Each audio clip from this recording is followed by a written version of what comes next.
Hello, Steeler Nation. Welcome to your Steeler Nation Vidcast, sponsored by Total Sports Enterprises.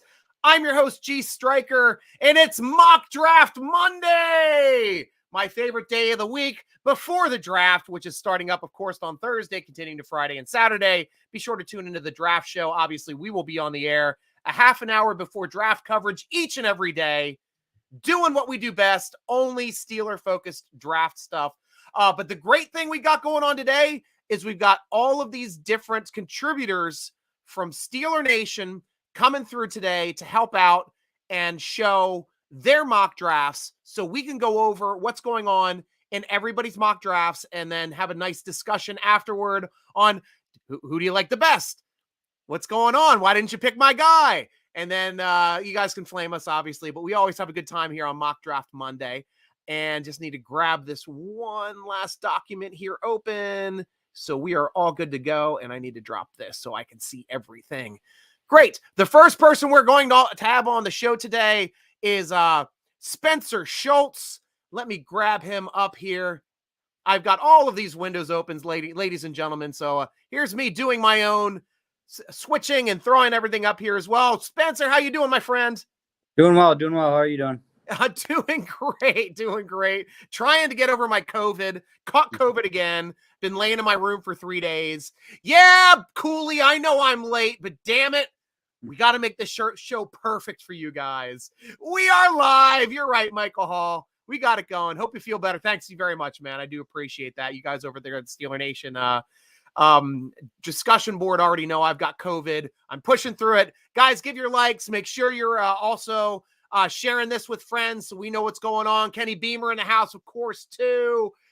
We are so loaded. Yeah, we've got our drinks here as well. So since I know Spencer's got to leave here the earliest, we're going to go over here his draft first, and I'm going to share it right here to the stream and see if I can adjust it here a little bit so we can see the top of your first pick of the draft. So, Spencer, I'm going to allow you to first tell us where you got your mock from, how you pulled your picks, and then we'll go through your picks pick by pick. Tell me why you like them and why they'd be a good fit for the Steelers. Perfect.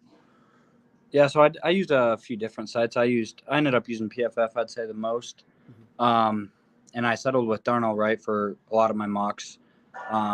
Just because I like the cornerbacks in the second round more than I do the offensive tackles. So I went with Darnell Wright.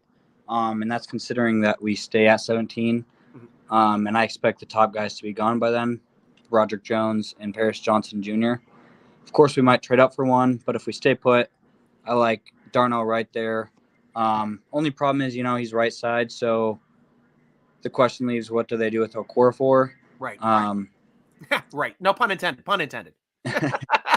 But, yeah. You got right playing left and right not playing right. No, right's playing right. Right's playing right. That's the right way. Yeah, that's my biggest issue with the pick, but yeah, other than that, yeah, went with him. Then number two, bit of a surprise pick here, because I haven't really been on this idea all along, but Darnell Washington I went with, and he was their only tight end that they met with in that their 30 allocated pre-draft visits. So kind of take that a note. That I think signifies to me that they really like him, and he's a possibility there. And you can still get your corner there at 49, assuming you keep that pick. Yeah. But Washington just allows you to do a lot with the offense. A few of the guys in the chat kind of talked me around to the idea. Obviously, we have Connor Hayward and Pat Freiermuth, Zach Gentry too. But Washington just allows you to do so much with your offense, a lot of flexibility, a lot of versatility, and adds obviously a ton of athleticism. Yeah. I think most importantly, another red zone target. So. Sure. And then next, I went with a cornerback, Julius Brents. Actually, I think it's pretty likely we actually draft a K-State player between Brents and Felix Uzoma. I think we really like both guys, but took Julius Brents here late second round. Started off his career at Iowa and then transferred over to Big 12. His game really transitioned last year for K-State. So I like that pick. Tyreek Stevenson, I think, was a name to watch out of Miami, but I've been seeing that he's climbing draft boards, may enter the first round. So we'll see on that. I don't think the Steelers should draft him that high, but Julius Brents I like there at 49, and he's been a popular pick in a lot of mocks, so I went with him. Mm-hmm. Next, we've got Carl Brooks, edge, Bowling Green. 80 might be a little bit of a reach for him. I think he might go 4th or 5th round, but it gets difficult here in these mocks because in these middle to late rounds, it just gets hard knowing where players are going to go. Mm-hmm. You never know what teams are going to reach for what players.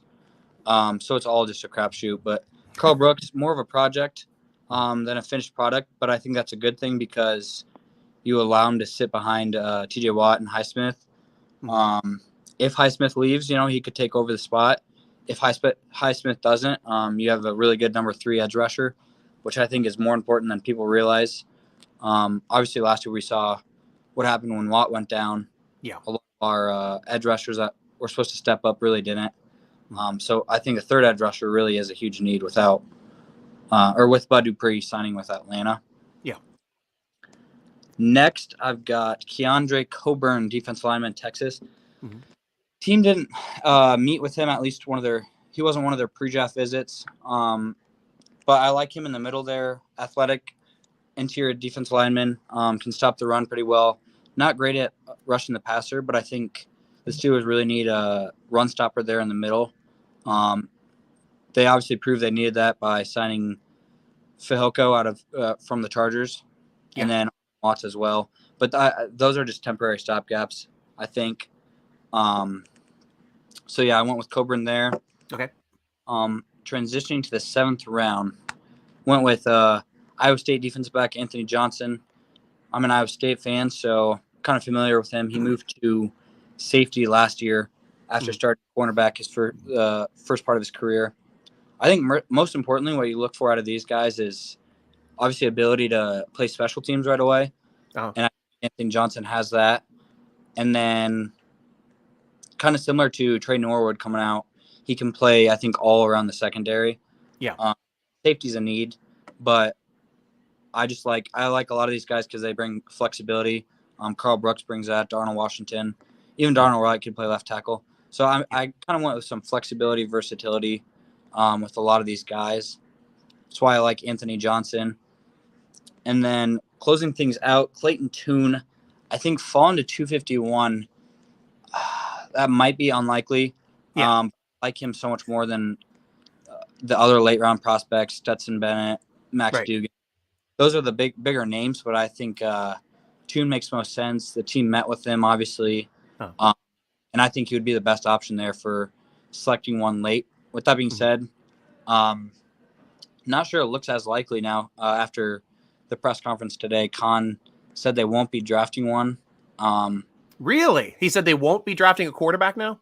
Yeah, but it was kind of spotty. I don't know if he meant like one of the top because he was talking about the class. Oh, yeah.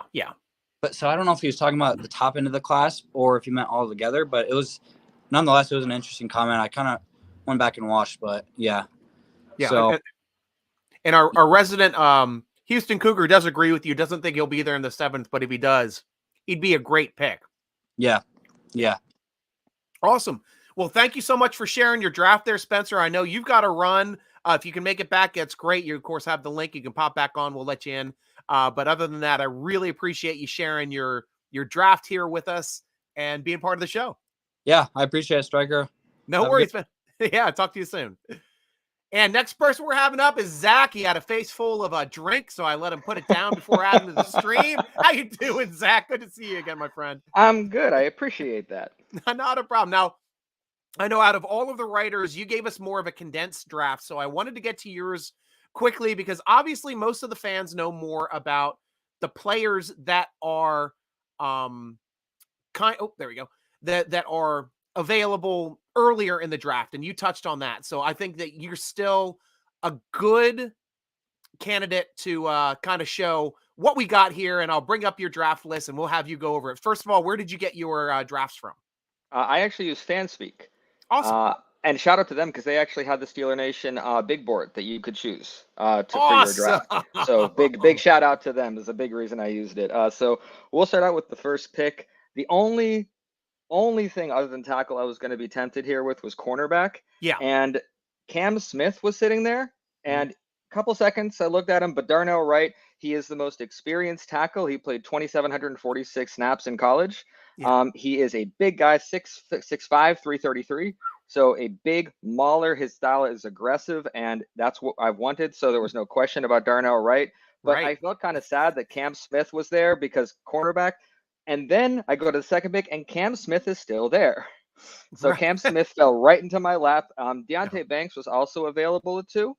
Yeah. But Cam Smith fell. I really like him. A lot of people say at 188 he's a little undersized, but you gain weight if you do it right in the NFL. So I think he'll bulk up a little bit. 4.4 speed. Really, really good guy I like. And I think that locks down cornerback for us.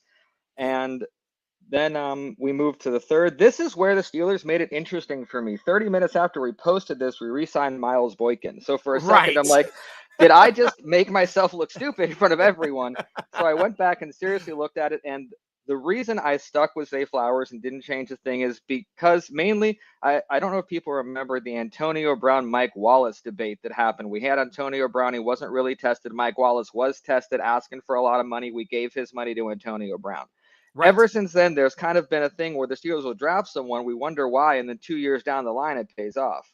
So right now, they're looking down the line. They're not sure about Deontay Johnson for the next couple years after his contract runs out, seeing what happened with George Pickens. Calvin Austin is up in the air.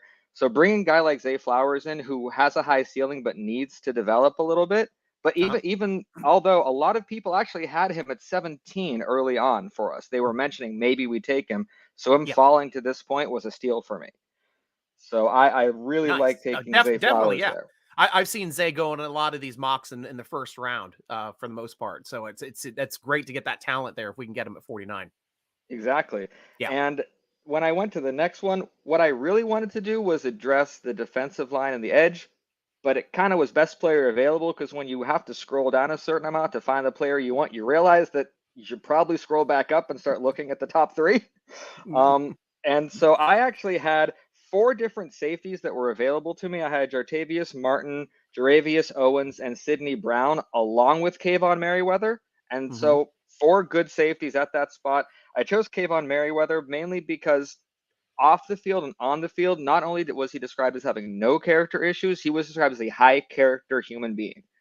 And that's what you want. You want when you get a depth player that you want to develop, you want to know that guy's going to do the work, is coachable, and you're not going to have to worry about him.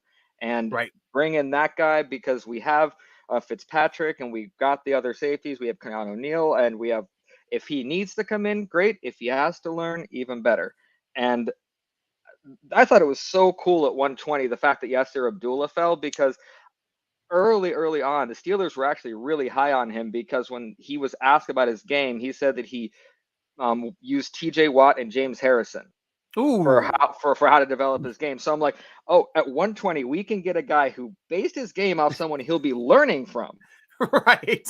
It's brilliant. The only thing is undersized. People said it over and over. He's not that big, but he did run 4.47 for an outside for a linebacker.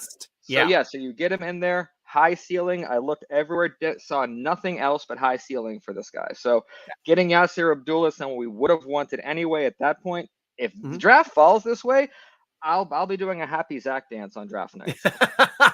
Well, it is a short draft, but it is a sweet draft. So I really appreciate you chiming in here, Zach. Hang out here in the green room with the other guys. We're going to come back. You guys will, of course, mock my mock when I start doing my mock. And that's the most fun part of this show. But until then, I'll see you here soon. Thanks so much, Zach. Absolutely. Thank you. No problem. And next person up, we're going to have Mr. Drew Campbell. I haven't had him on the show yet. So, hey, Drew, good meeting you, my friend. How you doing? Uh-oh, he's slowing down. Is that my... Oh, now you're good. Can you hear you? I can't hear you. So you got to see either your internet is either it's chopping up on me, and right now I know I cannot hear you on this end. So I'm not sure if you got to check your internet there. I'll come back to you. I'll throw it back to you, see if you can fix that. If you need to jump off, jump back on. We'll get you back on the show here, Drew. Awesome. Now I'm going back to the Gurus, guys. You know them. They've been on the shows before. Usually I start off with Ben, and I know he's excited, so I'm going to Matt this this time. Mr. Matt, how you doing, my friend? I'm doing great, Striker. Just happy to be back with you as always. All we do is have fun, right? Exactly. And as we're talking, I'm grabbing your draft here as well, so I can pull this down and share this screen. So as I'm doing that, tell us where you got your mock from. I actually put it together myself. I didn't use a simulator for this. I know Ben and I put out the M&M mock draft every week, switching back and forth between PFF and Fanspeak. Like Zach said, Fanspeak has our Steeler Nation big board up there that Ben and I put together. So that's awesome. That's awesome. Guys, use the Fanspeak big board. Got the Steeler Nation big board from Ben and Matt. Ben and Matt are freaking draft gurus. That's the way to do it. That's awesome. It really tested us. I mean, we had to go 300 plus names deep into that. So, I mean, you're ranking 300 players. I mean, I felt like I was, trying to be an NFL GM, which I am not qualified for. That's fine, man. But let's go and at least start checking out your draft. Are we able to see it here on the screen? Yes, we are. Yes, I see it popped up. Hey, well, at least with your first pick, that is somebody I've been talking about this draft show for the past 3 months.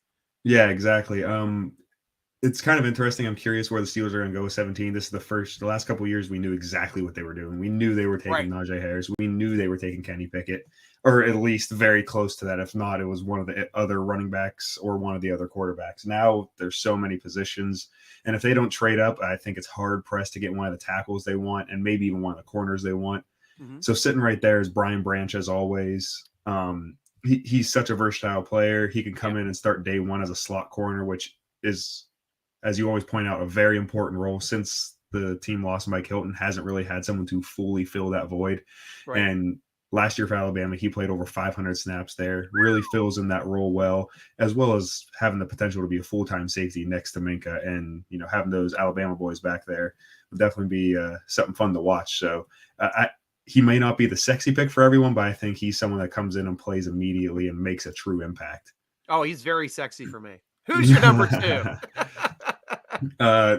I typically get a little bit of shit for this pick, getting Darnell Washington, because everyone's like, oh, you don't need a tight end. You kind of do. The Steelers run 2 tight end sets a lot. Zach Gentry played over 500 snaps last year. And so, you need those 2 tight ends that can really go out there, block, really have an impact. And, Pat's not the best blocker in the world quite yet, still developing into that role. And Gentry's, been able to fill that void for him. But pairing Darnell Washington next to Pat for years to come, I mean, Gentry only re-signed on a 1-year deal, so you don't really know the future there. And then Hayward's not your traditional tight end. He can never fill that true void of, an inline tight end. So Washington's a day one NFL blocker. Some people say they should try and convert him to left tackle. I believe Spencer alluded to that because of how athletic and good he is in a run game. But he's just an absolute athletic freak that could also block like a lineman, and missing out on the top tackles, I think would be a great fit. Next, I went with Cody Mauch here. Don't know if I'm really saying his name right, to be honest. Sounds good to me. I didn't get to see a lot of North Dakota State games with the sound on. It's not exactly like that was streamed to my TV in Cincinnati here very often. So watching all the YouTube clips of him, they didn't exactly highlight his name very often, but he's someone who is a very athletic, very talented offensive lineman, played left tackle for his entire career there, and could be that developmental left tackle of the future. They miss out on some of the top guys. So getting him, who he might need the redshirt a year, coming from that FCS talent pool, not playing against, elite talent constantly. But some people will say he might need to kick inside because he has short arms, things like that. I think he's athletic enough to stick a tackle, but some are projecting him to a center. Either way, Steelers brought him in for a visit. They clearly have interest. So getting someone like that in the second round after swinging and missing, well, maybe not swinging at all, but missing an opportunity to swing on some of those tackles is, he would be a great pick in the second round. Right. In the third, I went with Jocelyn Roy, D lineman out of LSU. He's one of those guys. He's kind of was a tweener for LSU. He's big dude, 6'3", 310 pounds, but they played him at nose tackle heavily, which slightly off position for him. He'd be much better in like that 3-4 defensive end, kind of like the Cam Hayward size and, Larry Ogunjobi size, but he clearly has the ability to fill in at nose tackle too. So I know the Steelers haven't had a traditional nose tackle recently and been kind of rotating guys in, whether it be Montravis Adams, Alualu, even Hayward at times. So they haven't really been focusing on that true nose tackle. So I think he would be a great role player there to be able to fill in out that void at times, and then also be a developmental guy behind Cam. We know Cam's not getting any younger. Yeah. Next here, I get Charlie Jones, wide receiver out of Purdue. I know we re-signed Miles Borkin, traded for Allen Robinson. Wide receiver still kind of a need. Boykin doesn't really play much in the offense. When he did, he was mainly a blocker and an occasional red zone target. Allen Robinson does add some there, but he might only be more of a one-year rental depending on how they structure his contract. Yeah. Charlie Jones also does something to where he is a very, very good return man. So I think he'd be direct competition for Gunner, probably replaces Gunner for a much cheaper player, and really gives you that same sort of consistency back there in the return game, which Gunner didn't really give you last year anyways, since he lost his job to Steve Sims. So exactly. And Sims is gone anyway. So now it's kind of Gunner and Calvin Austin, but Charlie Jones was a very consistent, very reliable return man, both on punts and kicks, plus being a very good slot option. And he actually led the NCAA in contested catches. And for a 5'10", 170-pound wide receiver, it's kind of impressive. Right. Rounding it out into 2 7th-round picks, I had to go with just some, guys that I feel like they're targeting. Robert Beal Jr. reminds me a lot of the kind of the Mark Robinson pick last year. Steelers showed heavy interest in Mark Robinson, bringing him in for a visit. He was kind of an unknown guy to a lot of people. Was a fringe draftable guy, which was, kind of interesting on why they brought him in. But then they loved him, drafted him, and now Steeler Nation's starting to love him. But then, getting Robert Beal Jr. could be that backup edge, especially on the early downs. He really is good at setting the edge against the run, can really hold up, give Highsmith and Watt a break, let them focus on rushing the passer later in the possessions. Nice. And then finally, I finished it with Cameron Brown, cornerback out of Ohio State. I know I didn't really truly address cornerback, which is kind of a area in need a lot of people, and they clearly want a corner. They brought in 7 corners pre-draft for visits. But Branch is kind of that slot corner, so he kind of plays that role. So it's almost like a second cornerback pick here. Right. So, but Cameron Brown, long, athletic receiver, has long arms, can really contest at the catch point. Had a couple injuries throughout his career at Ohio State, never really got to get consistent playing time, kind of dealt with nagging injuries throughout a lot of it. So he does have some change of direction issues, which puts him firmly on the outside, which is fine. Reminds me a little bit of a James Pierre in that way, to where he's long, lanky, but is not going to match the real shifty guys move for move, but has that upside because of his athleticism and length. So overall, if this draft happened, I'd be happy. Some people might not with taking a safety in round 1 and then a tight end in round 2, but I would love it. I've been a Darnell Washington lover since day 1. You can ask Ben. He'll probably yell at me for taking Darnell Washington again in one of my mocks. We'll get to yelling at each other later, but thank you so much, Matt, for sharing your thoughts. Please hang around, and we'll get to you here at the Q&A after 2 more drafts. And I'm going to be throwing here to Drew next. Hopefully we got all the stuff fixed here. Drew, how you feeling, man? Do you hear me now? Yes, I can, my friend. Okay. I don't know what happened, but we got to take care of it. Yeah, it's good. It's all good. This is a new stream site. We just got this one brand new from Justin and all the higher ups here at Steeler Nation. So we just got our own StreamYard location. So we're working the bugs out. It's working great. We're getting it to work. So that's the stuff that's all important for today. So I'm going to grab your mock draft now. And where did you pull your mock draft from? I got my mock draft from ProFootballNetwork.com. Awesome. And so I did my simulation, and I think some people might be surprised about the picks I have, but we'll see how they feel about it. That's why we want everybody and a lot of different thoughts. If everybody had the same mock draft, this wouldn't be a fun show, Drew. So I'll go to your mock draft right now. We've got up here for Drew. I see your first pick here. We're going corner now. Finally got a corner on the board. Let's talk about your first corner you took. So Devin Witherspoon, it was down to him and Darnell White. I went with Devin Witherspoon, learn underneath Patrick Peterson, right? A vet, and then once Pat gone, he can take over the reins as the number 1 guy. Long, lanky, can run, great man skill, cover corner. It fits, checks all the boxes for me. Good speed, good hands, very hands at the line of scrimmage, and can play the ball at the highest point. Great man corner. Awesome. My second pick, I got with Brian Brissy from Clemson. big D tackle. Reason why I went that route was because, hey, Cam Hayward is not getting any younger. He's 32, and you have somebody that can fill in the gap and take for another two years or so. And then once Cam decides to hang it up, you have somebody that can step in and play right away. Has first-round talent. Had a little knee issue last year playing for Clemson, but 5-star recruit, top 5 ESPN, top 100 player coming out and played as a true freshman. And everybody knows that Clemson produces defensive linemen a lot. So I went there.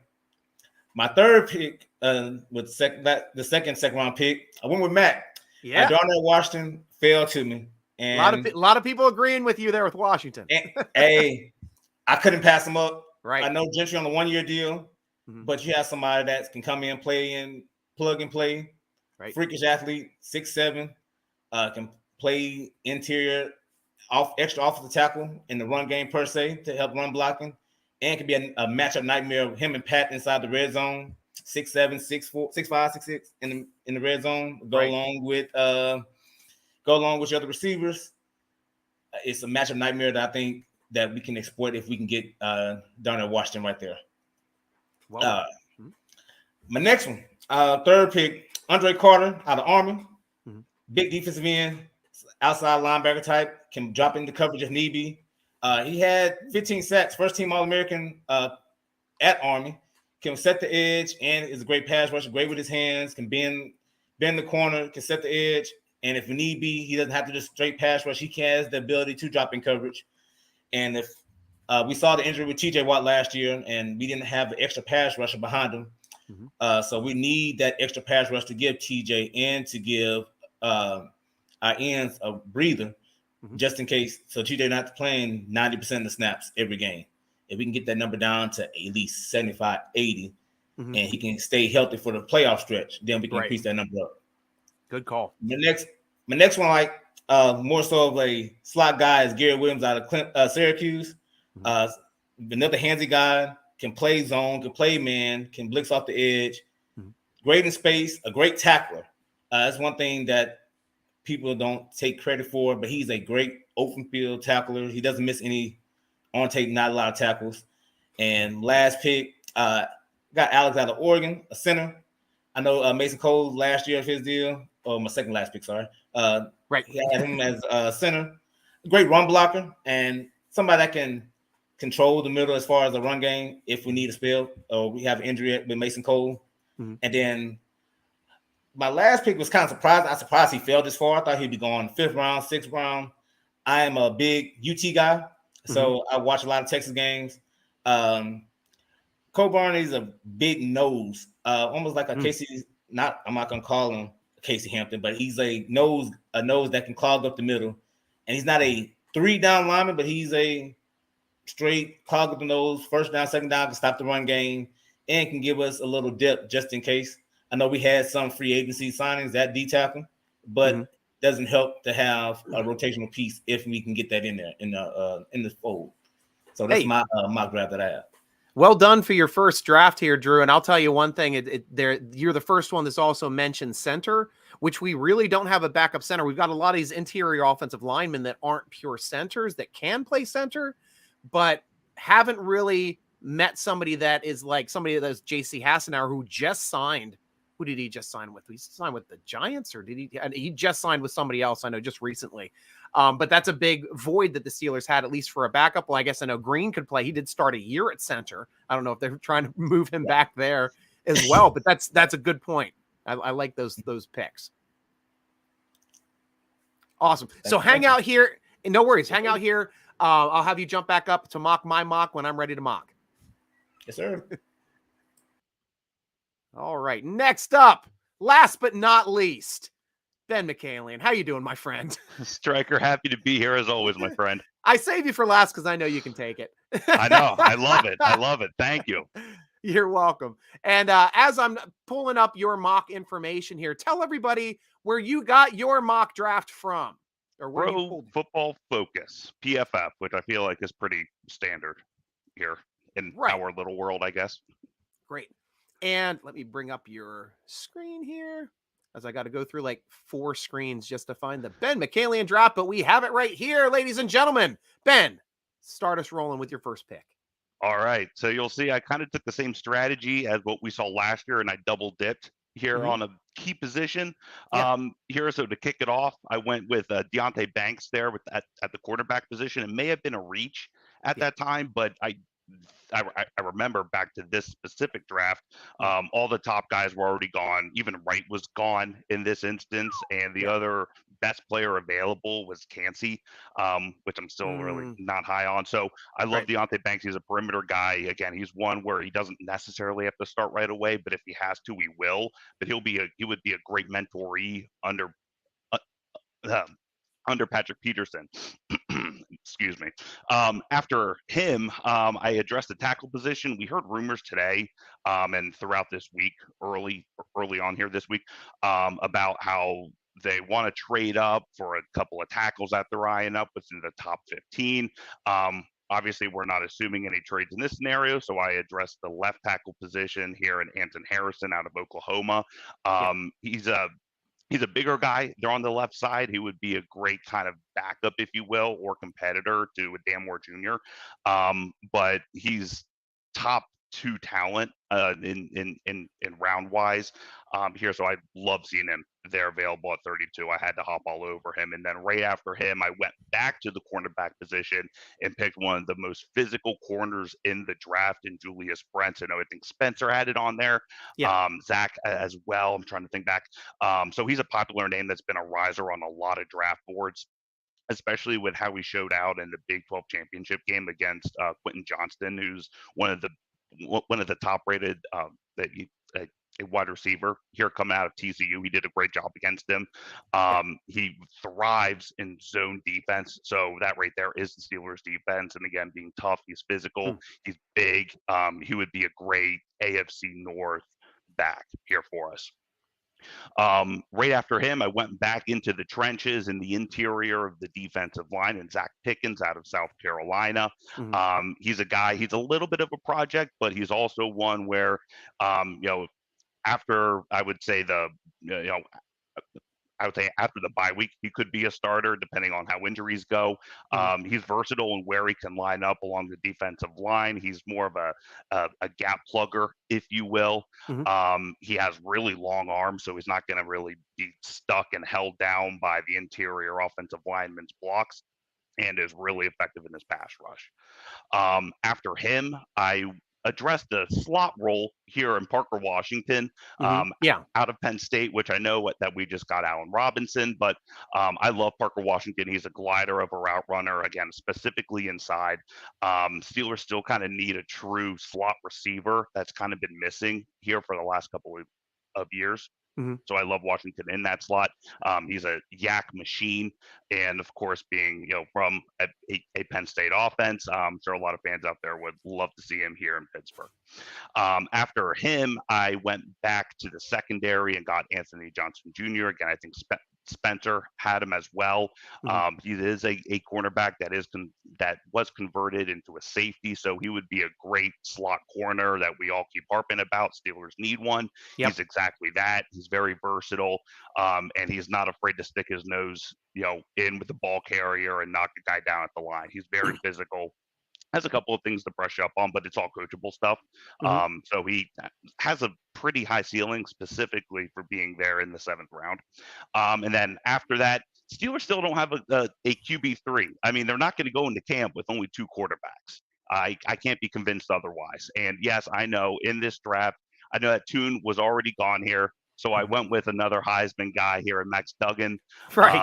Again, he's kind of flying underneath the radar, only because he's getting drowned out by the other big names. But again, the Steelers need a 3rd quarterback. And I know we're kind of waiting on what Mason Rudolph wants to do. But here, I think that they are going to draft one. What Khan was saying earlier was more in reference to the first 2-3 rounds of them drafting a quarterback. But I think in the 7th round, you take a flyer, a camp body, a why not?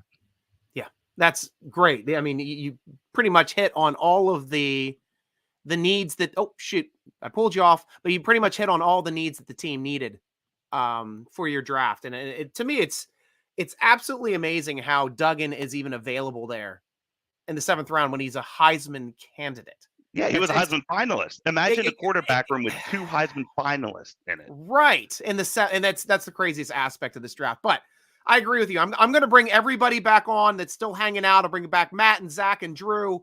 So you guys can take a look at my draft. Because I got to talk with you during your drafts. You know me, I have a little bit of fun, but I do put a decent amount of thought in this stuff. I actually did mine over at SteelerNation.com. We have a thread up for there's a big board for the consensus draft picks or draft pick boards that happen. It compiles every single mock draft done on every single platform, and then rates all the players on how they are picked on every single other every single other mock draft. And that is how I pull my numbers. So they fluctuate. And by this point now, they're all pretty steady. So they're not shifting too much. So let me bring up mine and see if I can get to my talking points here as well, since I'll have a couple screens open. And I think I shut yours. Yeah, I think we're good now. Now I can pull up mine.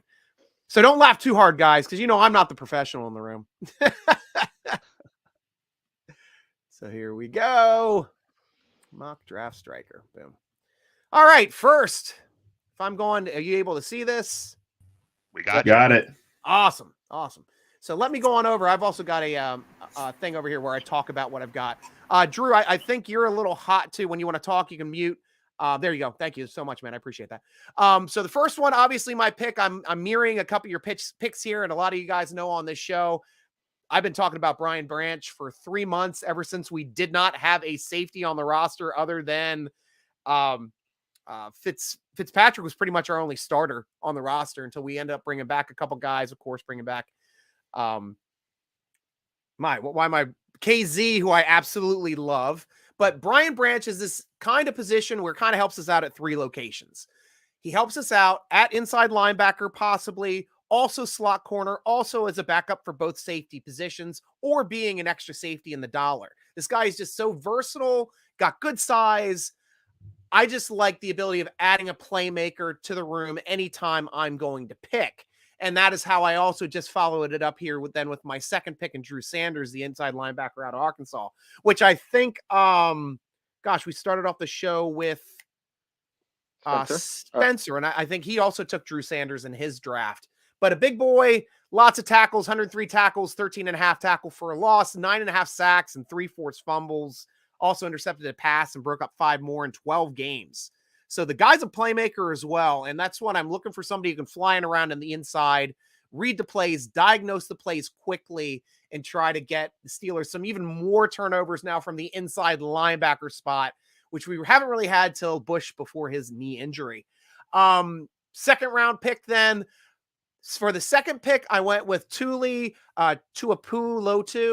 the edge out of USC. Love that USC keeps bringing in these great Samoan players and American Samoan players and Hawaiian with Samoan backgrounds, a la Troy Polamalu, but still a good-sized player, 6'3", 266, very athletic, in the vein of Cam Hayward, in my opinion. Led the country in sacks, 13.5 sacks. Ranked second with 22 tackles for a loss as well. So this guy just knows how to fly behind the line of scrimmage. Also had 3 more pass breakups and 2 forced fumbles. Guys just absolutely, like I said, I want playmakers. I want guys that are going to get us turnovers. That is how the NFL is played now, ladies and gentlemen. It's not stopping them. It's not being the toughest defense ever. It's getting the most turnovers. So finally, I addressed the offense with my third pick, with the monster mountain of a man, Blake Freeland, the left tackle out of BYU. Just a huge guy that blocks out the sun. It's 6'8", 302. Going to be I don't know how well he's going to project in the NFL, but at least to me, I don't want to draft a tackle in this draft that's just going to be maybe he's going to be a right tackle. I want strictly a left tackle. That's just me. I don't know. I know you guys might be different about that. I think Chooks is only under contract for 1 more year, so I can see the argument in picking up right tackles as well, but that's the way I chose to go. I chose to go tight end this far down at 4, and I had the choice between the Penn State tight end and also Zach Kuntz, the tight end out of ODU. Zach Kuntz has a little bit more size at 6'7", 255.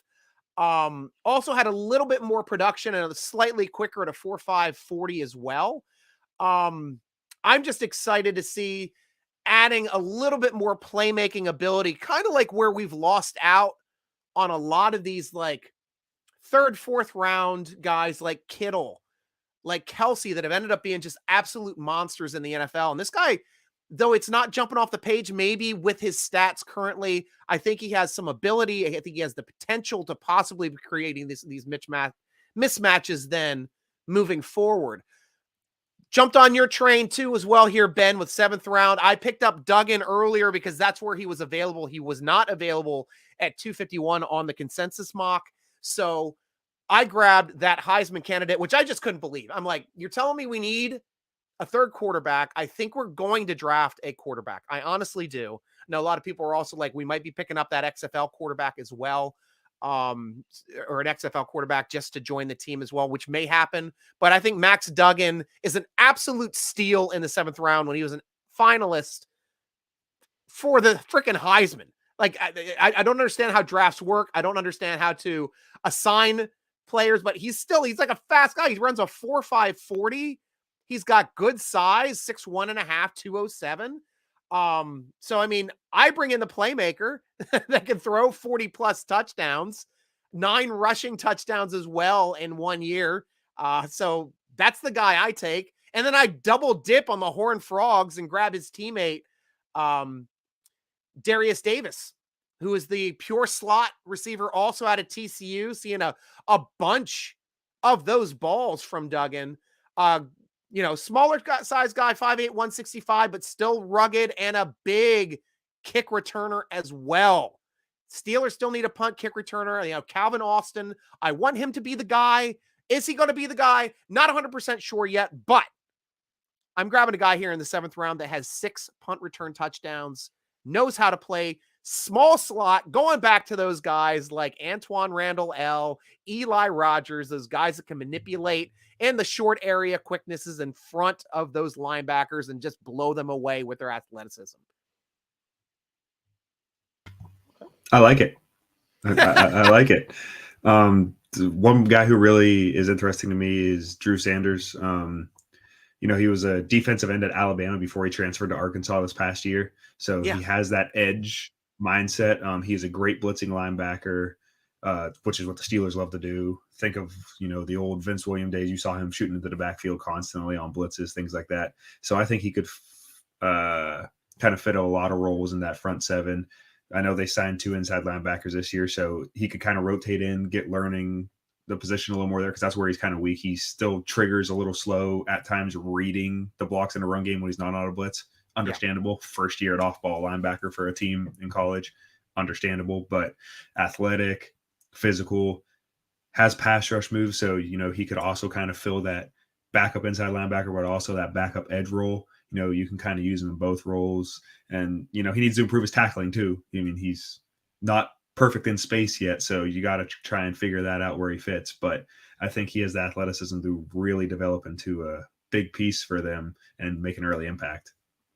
That's great. Guys, like, here's one thing I at least wanted to talk about. It's something that Steeler Nation is talking about, something that none of all 6 of us that have put up our drafts have discussed, and that is drafting former son of the great Joey Porter at cornerback in the 1st round. I know a lot of people are screaming about it. I know we talked about this on our draft show last week with Matt and Ben as well, and Zach. But really interesting to not see Joey Porter Jr. on any of our mocks. I think he's still a little overhyped here, quite honestly. Again, if it wasn't for his name, we wouldn't be talking about him. It's his number one concern. It's not his coverage. It's not his ability to hang with the bigger receivers on the outside. It's his hands, his ball skills. I mean, at the next level, you're expected to make interceptions and not just swap balls away. Right. And I think he hasn't made an interception, or if he hasn't, it was like 1. That's the biggest red flag. And especially too, if we're considering him in the 1st round conversation, that should be concerning. Now, if he say second or third after 32, second or third, then I would say, yeah, of course. But here at the 17th spot, especially if we see people who are saying, oh, you have to trade up for him, I would be on the wagon out of town. Yeah, I agree. I actually had a chance to draft him at 17, and I if his name wasn't Joey Porter, we wouldn't be doing this. We really wouldn't. And it's going to come up on draft day over and over again. We're going to have to hear that probably every pick, every time they talk about the Steelers. But I'll be perturbed if we take him at 17. I'll be very honest. Drew, are you pro Joey Porter Jr.? I don't have an issue with Joey Porter Jr. Actually, I don't have him as my top corner. I have him number 3. He's a great man corner, and at Penn State they had him play man most of the time, and he didn't get a whole lot of targets, so that's his interception number is not as high. Good point. But I don't feel like if, let's say, like in my mock, I don't think will happen, but Weatherspoon and Joey Porter Jr. are right there. Steelers fans will go with the Porter Jr. for family ties, but I will still lean towards Witherspoon. He's a better man corner to me. But I like Porter. I think I like his aggressiveness. I like his way he can attack the ball. Love that he's physical. He's not afraid to go make a tackle. Yeah. But I wouldn't be opposed to him getting drafted. I feel that way. I'm not. If he's the third or fourth corner that's there, I wouldn't be opposed to them drafting him. And what I said, at least on the draft show last time, playing devil's advocate, is, and being a Penn State fan myself, his size speed ratio is the reason why he's being considered a first rounder. I mean, this is elite size to speed ratio. So if you can teach him some of the ball skills, help him out with the technique wise, I mean, they're anticipating this guy to be a complete shutdown corner against whatever size, say, a Chase that they'd have to face twice a freaking year on these absurdly sized athletic wide receivers. That's the type of the things the Steelers have to look to draft now. So I can see that. Brian Davis, I see you two staying. He's obviously tackling everything that he sees. And that is something that Steelers love in the evaluation of corners as well, is a cornerback that can tackle. They don't look at you if you can't tackle. Really, that's like a big part of being a Steeler cornerback, because we do utilize a lot of zone, which forces them to have to come up and play the line of scrimmage on those end plays and those end rushes and those wide receiver screens. Robert C. also said here, glad to see none of you had Addison coming to the Steelers. Who wants to lead with Addison? Zach, I haven't heard from you in a bit. Let's talk with you about Addison. No, it's the same thing. I'm not as high on Addison as a lot of people. If Kenny Pickett wasn't on our team, I don't think we'd be talking about it as much. Right. Right. Same thing. Now I will bring up something that we talked about before, because there are no glaring needs, as they put it, and it's very different from the other drafts. There are very few players I will be vocally angry about if we draft. And at some point, if I'm confused about it, I'd rather just sit back and say, you know what, I trust the Khan plan, and I'm just going to kind of go with it. So if we do draft Addison, it better be lower than 17. So I'll say that. Anybody else have anything else to add with Addison? It's a weak wide receiver class. That's the only reason he's a good player. He's a good football player. Let me preface that first. Sometimes people get mad when you kind of pick on these guys. That's what all these NFL teams are doing too. He's a good football player, but he's not worth the 17th overall pick. It's a weak wide receiver class. You basically have Jackson Smith and Jigba and maybe Quentin Jefferson at the top that really truly deserve to be first round picks. And then it gets kind of fuzzy after that. So Addison, if they took him at 32, reunite him with Kenny, I'd be a little weirded out just because of all the moves they recently made with Allen Robinson and stuff. But at least the value isn't terrible there after that point.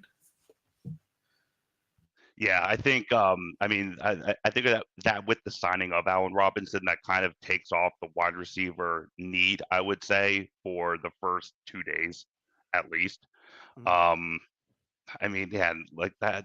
I think there are other receivers that are better. And again, exactly like how Zach said, that we had the same conversation last week of, I could easily name 5 other wide receivers in the class that are better than Jordan Addison, Zay Flowers being 1, Josh Downs being 2.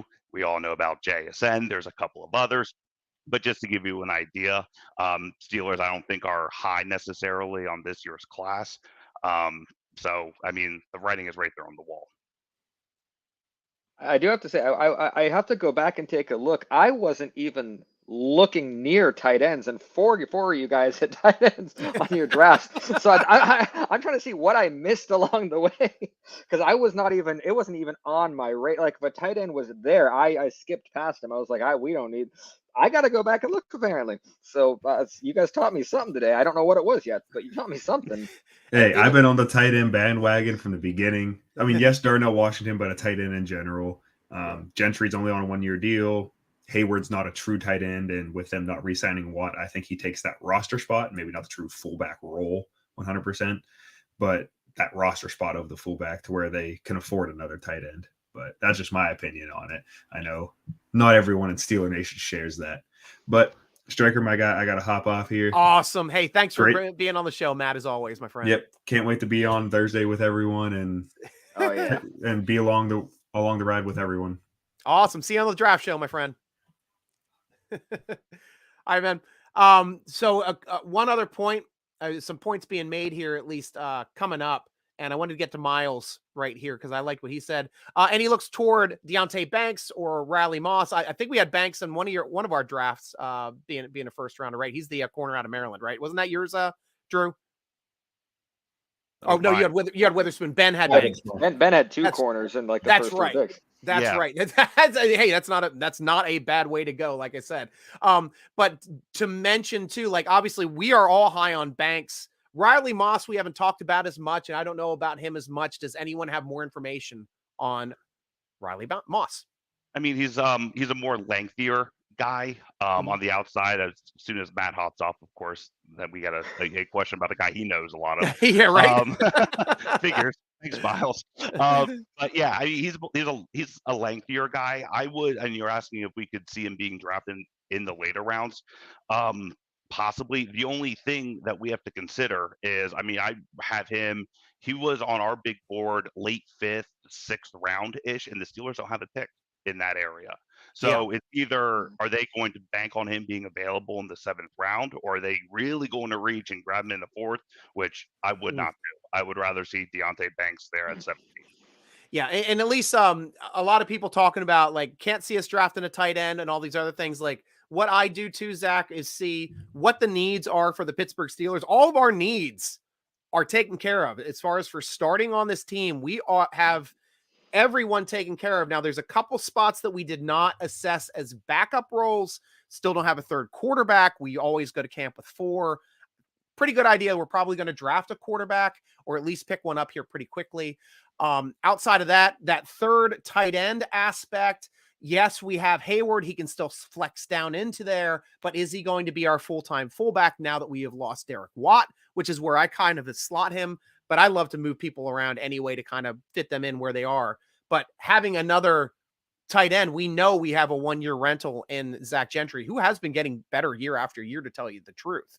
And then probably our best blocking tight end here, which even took Muth off the field in certain situations last year when we were strictly running the football. So there are some of these spots. Nose tackle can be upgraded. We have 2 guys there right now. Obviously, inside linebacker can be upgraded. And of course, we are still on a short-term rental with KZ here at starting safety. We might be able to upgrade there. And the same thing with Patrick Peterson. That's why we're all talking about drafting a corner as well. But we have a gaping hole at nickel corner. We have lost Mike Hilton 2 years ago. Now we lost our next best nickel corner in Sutton, who was also our best outside edge corner last year.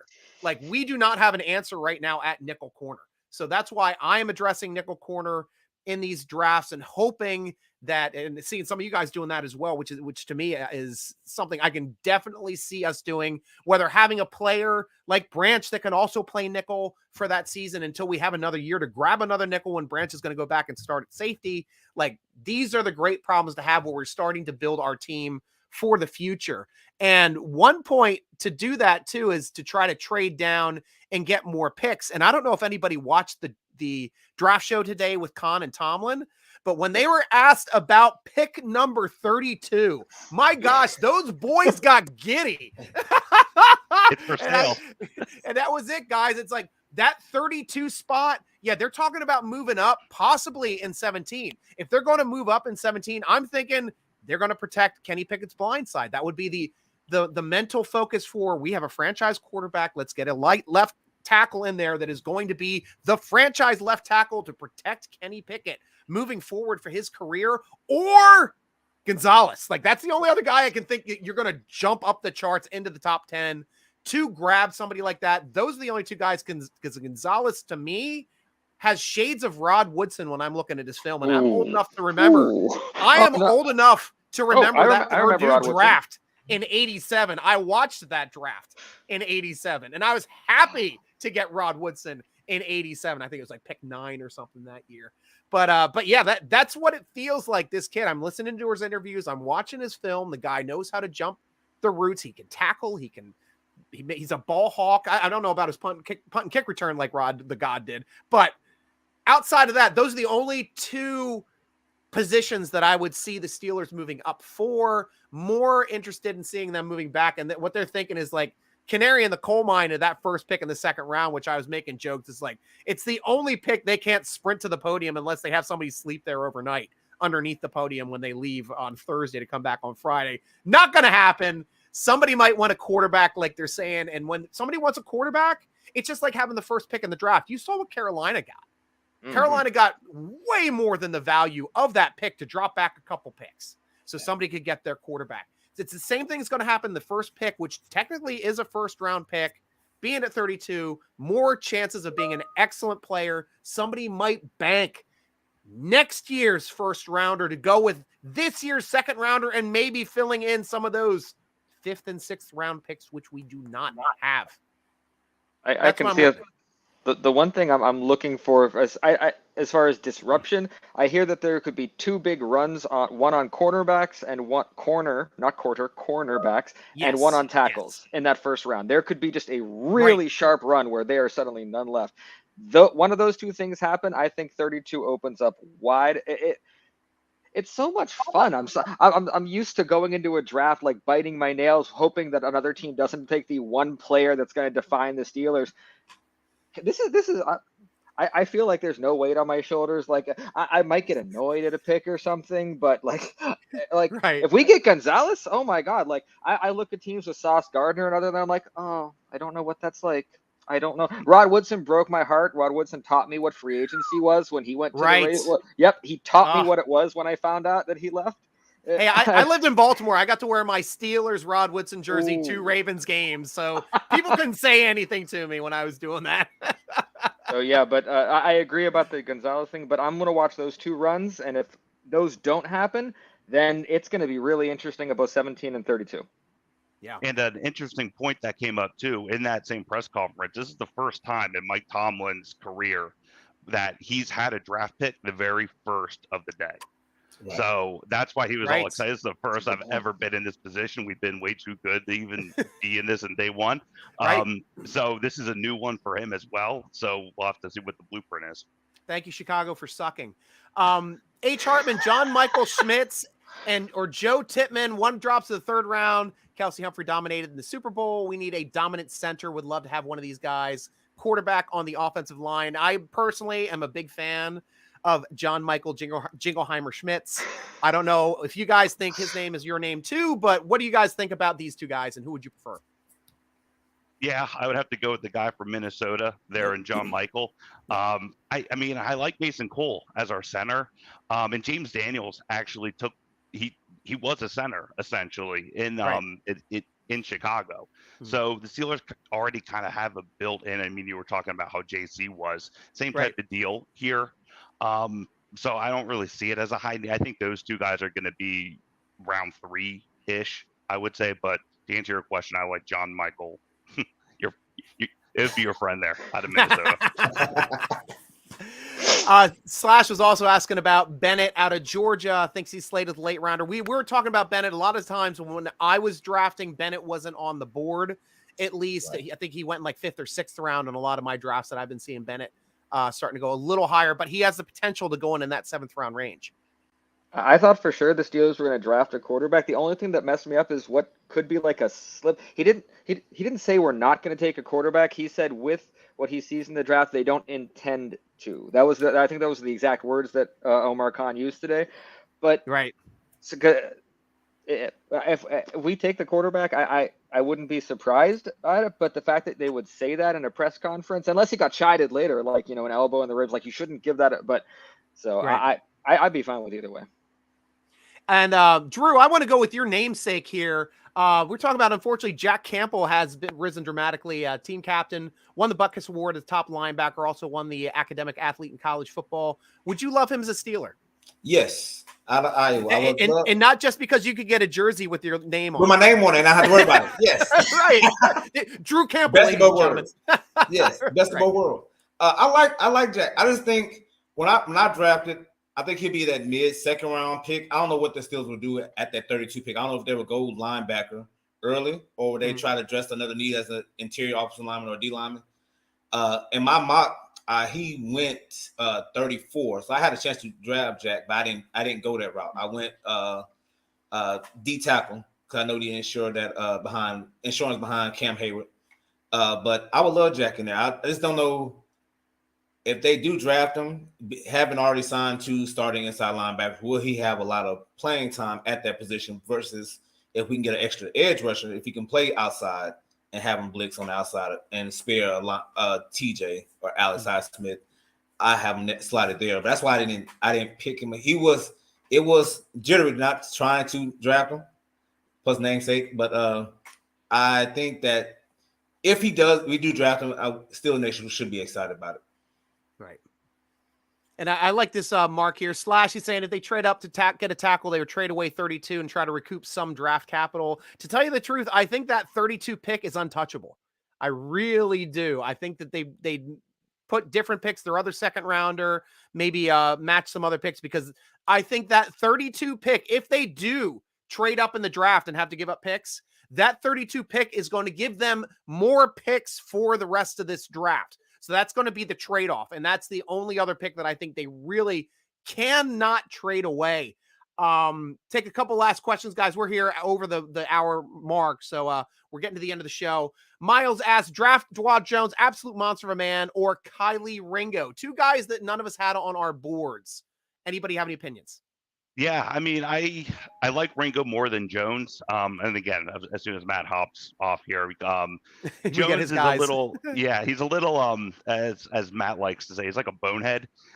He's good, but he's not good in situations. He does stupid holding, all the false starts, things like that. So I'm kind of lower on him only because of that bias. I love Kelly Ringo.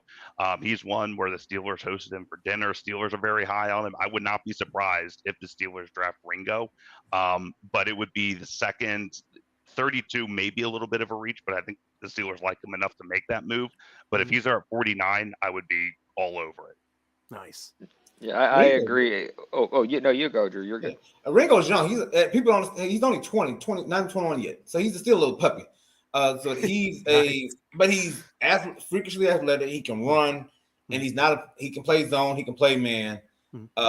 People are kind of shying away from him. I don't think you hear his name much because of the national championship game and the playoff run. He had some coverage lacks thereof in coverage. Yeah. But in that defense, you playing a press man against the best in the country week in, week out for the last 2 years. I mean, you're going to give up something. It's kind of hard to say, hey, he's not going to give up anything. But Jones, like Ben was saying, I think he's bonehead. Like he's like one of those Mr. False Start or Mr. Holding at the wrong time, and as the drive is going, he's shutting drives down. I wasn't big on Jones, even though he's a big tackle, but he'll be at the right side. He's not a left side tackle. He's never going to move over. So I would love Ringo over Jones any day of the week. Nice. That's an excellent point. And one thing that I don't think anyone brought up, and I don't know how we all bit our tongues on this, Steelers cannot do anything this year without taking Matt Canada into account. You're going to have an idiot calling plays. So can you overcome that at the line? And it's the penalties, like you were talking about Joey Porter, and like Drew just said, you cannot have a guy who's known for penalties on a team where any momentum could at any point be broken by a guy who doesn't understand what situation he's in. Good point. Well said, Zach. And last question we're going to be taking from Uric Hunt. over here, Yurik. You're making some good points over here, but this one, I wanted to know your thoughts on Zach Pickens staying a Javon Hargrave 2.0, possibly. Do not know the guy whatsoever. As you guys know, my stuff comes from doing mock drafts and talking with you. So, any thoughts on Zach Pickens?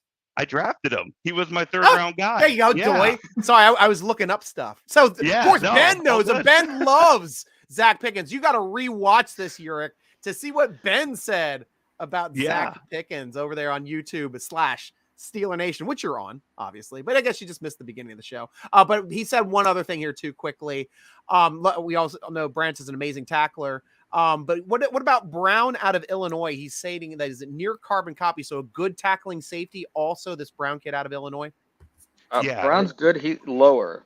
That's all I had to say about just lower, much lower than Brown. Then second one, right. That's all. Take it away, Ben. No, I was gonna say he tested really well. All those Syracuse defensive guys, for some reason, they came to the combine hungry, and they even took that over to the pro day. So they tested really well. It looks like they're risers on a lot of boards. So sure, why not? Nice. Well, guys, that's all the time we have for the show, guys. Thank you so much for chiming in, saying great show, guys. Here from Robert C. He's one of the mods over there at SteelerNation.com football forum, guys. Go over there, join it. It is free. It is fun. We discuss draft stuff all the time. We do mock drafts. We mock each other's mocks, tear each other apart. So have thick skin. We have a lot of fun over there. If you can make fun of yourself, you have a great time in the Steeler Nation discussion boards. Also, last one over here from Miles Pressgrave. Ben's the GOAT. Stryker show. Love Ben show. Him this message. Thanks, Miles.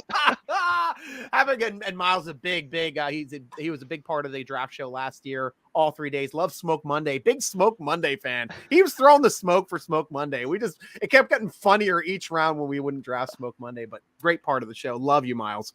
And last one from Ian too. Have a great night, Stryker. Go Steelers. Go everyone else.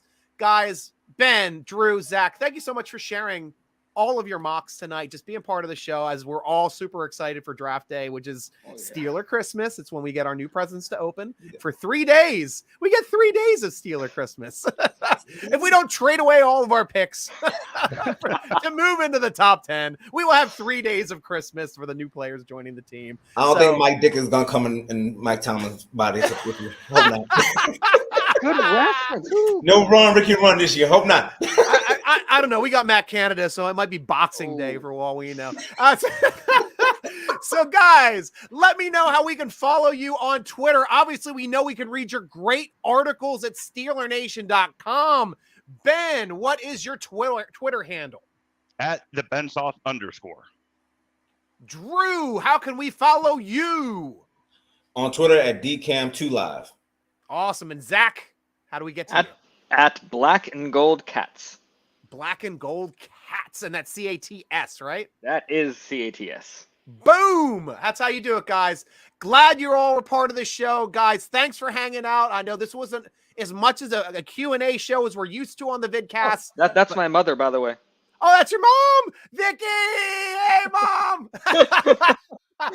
you got to do the stand here. Hang on a second. I see if I can highlight you here. No, I can't. But yeah, I thought I had a pin or something. There you go. So layout. Say hi to your mom. Hi, Mom. Thank you for watching. She said she was. This one was a nurse during COVID in the worst possible places. So bravo. Fantastic. We love family on the show. We know we're a family team, so we're a family group as well. So thanks everyone for joining us on the Steeler Nation Vidcast, sponsored by Total Sports Enterprises. Of course, follow us over at Steeler Nation on Twitter at Steeler Nation, on Instagram and Facebook at SteelerNation.com. Follow me, your host, Steeler Nation Stryker, on the Tickety Talks, on the tweets, on the Instagram. He's over at SN Stryker. Stryker spelled with a Y. Why? Because I'm crazy for the Steelers. That is all the time we have on the Steeler Nation Vidcast, sponsored by Total Sports Enterprises. I'm your host, G.Stryker, with Ben Michaelian, with D-Roo Campbell, with Zac Francois. I'm going with the French pronunciation, if you don't mind, Zach. Rooting along with you as always. Go